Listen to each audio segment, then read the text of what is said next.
viewers. This is Swati from Perfect. Before we start, let me tell you that we've been receiving huge amount of support from women engineers worldwide. So thank you so much for believing in She Codes.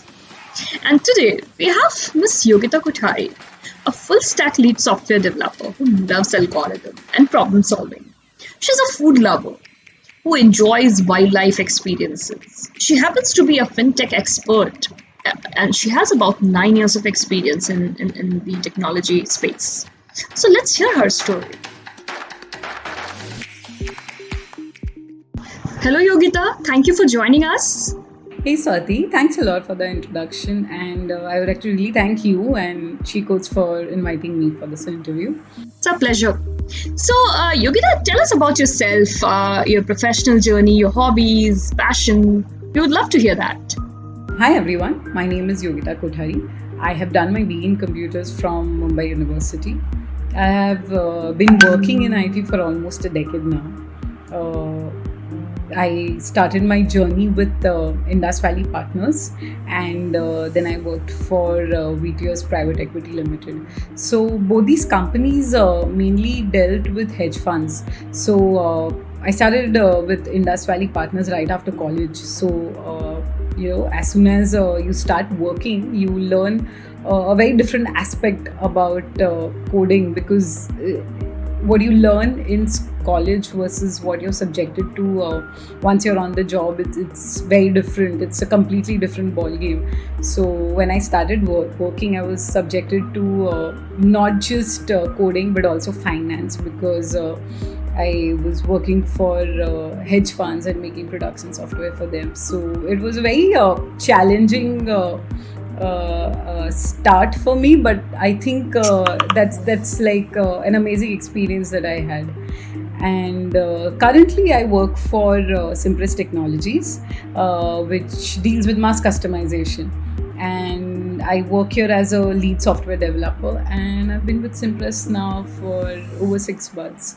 So that's about my work ex. And apart from that, so what I enjoy doing is I really like trying out a lot of algorithmic problems. And so basically what I mean is if there's some problem that I'm working on, or just trying out some problem that's out there, so I just take a piece of pen and paper. I just take a piece of paper and I take a pen and I just start writing a lot of pseudocode. So I really enjoy trying to figuring out logical solutions for textual problems. I really enjoy doing that. And apart from that, I like to visit places to try out their local delicacies and eat the food out there. I just enjoy doing that. And also what I have recently started is I am teaching coding to kids who are still at college, or they are just fresh out of college. And these are people from like any background. It's not necessarily IT. Like these are people from non-IT as well, and they just need some kickstart with coding that helps them with their career, or for some of them it just helps them as an alternative to what they are pursuing. So yeah, I'm helping some students with that. So, Yogita, my next question to you is, what are some of your skills, and how did you develop those skills? We also wanted to understand your technical expertise. If I have to talk about how I built my skills, I should go back to the first day of college. There's this professor that started writing on the Boda Seed program, and obviously I had no idea what was happening, which was probably not the case with everyone, because it was assumed that a lot of people already knew coding. So I was pretty lost and discontinued for 2 semesters. I struggled to get barely passing marks in C and C++, and that's when I realized that if I have to build a career out of this, I cannot get passing marks in the main coding languages. So I took up a course on the side, and I started reading a lot of reference books. I took help from people that knew the basics, and this basically really helped me clear my doubts and clear my basics. So I started enjoying the lectures after that because I was understanding what was happening.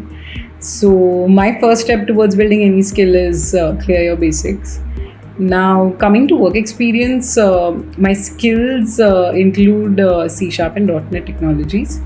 And again, that was not something that was in our syllabus in college. So again, I took a course and I started building a personal random project on the side, and I started some coding on my own because as freshers, we were not right away put in a development project.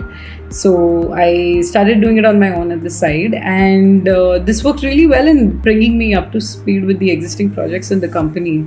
So apart from that, I know other languages like Node.js, TypeScript, JavaScript, Python, SQL, Mongo, etc.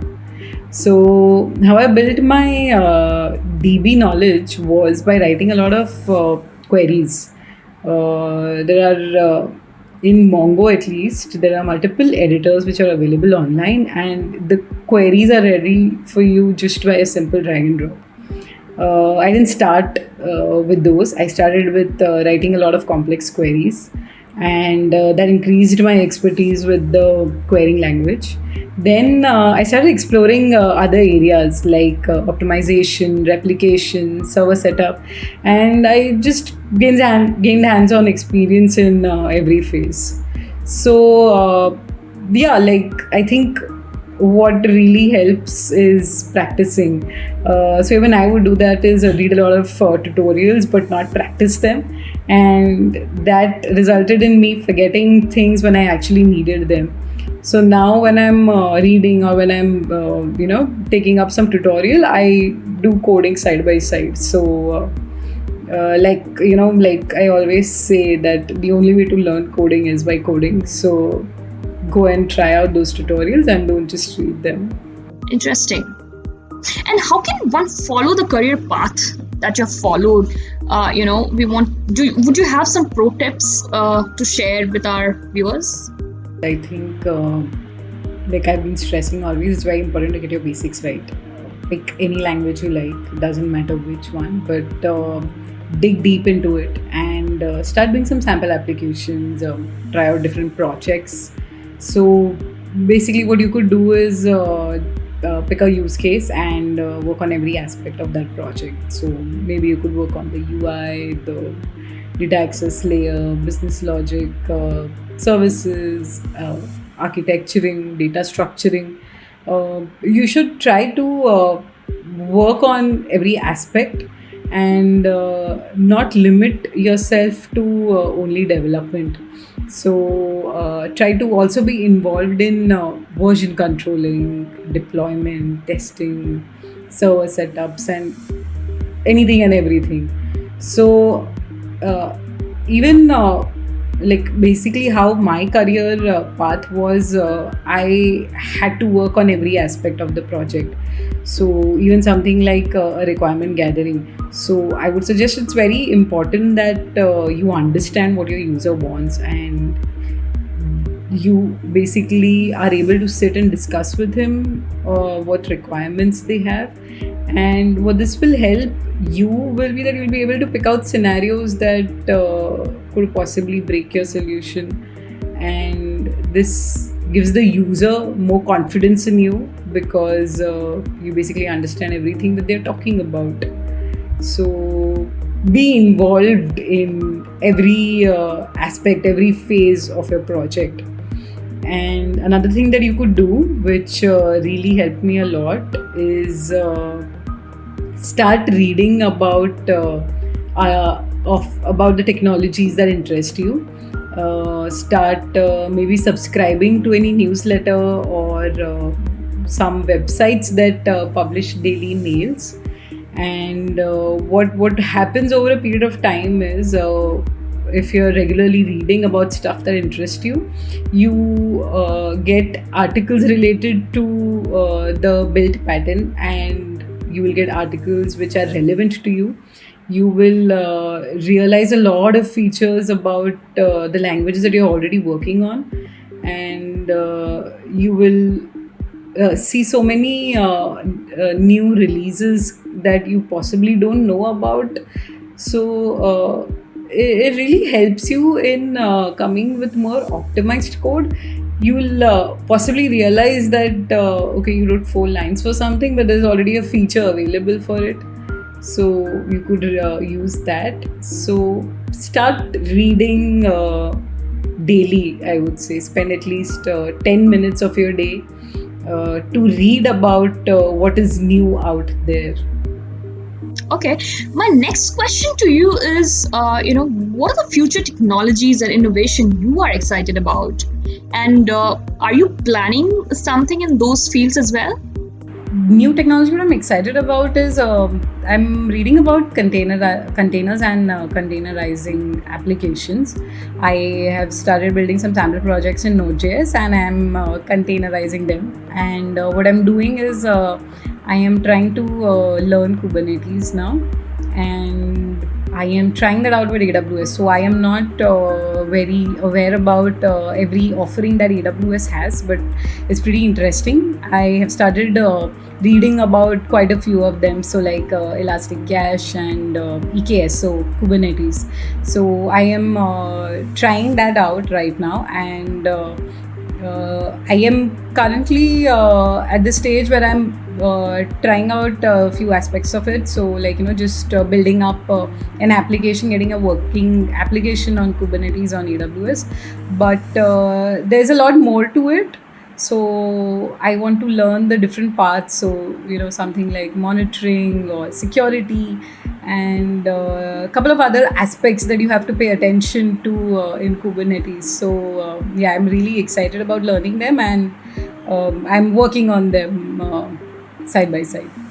And the signature question on SheCodes: how has been your journey as a women engineers? We wanted to understand, know your advice for female engineers out there, who can build their career, take up a career in technology space. I think my journey has been pretty great. Like I've had a different experience at every firm that I've worked at. Luckily for me, I was blessed with managers who didn't see me as a woman, and they saw me as a person, and they threw opportunities at me like they would have done at anybody else who they thought were capable to take that task. So that really helped me, and that really worked for me. But obviously there are people who don't think that way also. But at the end of the day, if you're doing your task well, if you're doing your job, if you're good at what you're doing, I think people become more accepting of you when they see the final outcome, and your efforts will definitely get recognized. An advice that I would like to give everyone out there is that take credit. I have seen a lot of people shy away from taking credit for what they've done. So if you've done something great, take credit for it. Showcase your talent. It's good to be appreciated. Second advice is that I have done this, and I know a lot of people do that, is try to gauge ourselves against every criteria in the job posting when we are applying for a new job. I think if you have the aptitude, you don't need to know every language, you don't need to know everything that's there on the job posting. You can learn it once you get selected for the job. So even if you fit in 60% of the job posting, I think just go ahead and apply for it. And the next advice that I would have is learn your domain. So this has really worked for me. If you understand what you're doing, if you understand what your user wants, there will be a different set of opportunities that will open up for you. And people will see you very differently. They will see you as a problem solver and not just as a developer. So that's my advice to the viewers. Thank you so much, Yogita, for joining us. It was lovely speaking with you. The conversation we had was pretty insightful. We can have these sort of conversation again and again. It was really good to have you on She Codes. I wish you all the luck and welcome to Perfect. The honor was all mine. Thank you again for calling me for this interview, and I'd like to wish you and Perfect all the best. Thank you. Thank you for joining us. Thank you guys for watching us. Please follow us on YouTube, LinkedIn, and Insta. Perfect is an exclusive community for expert engineers. See if you qualify to join us. Thank you.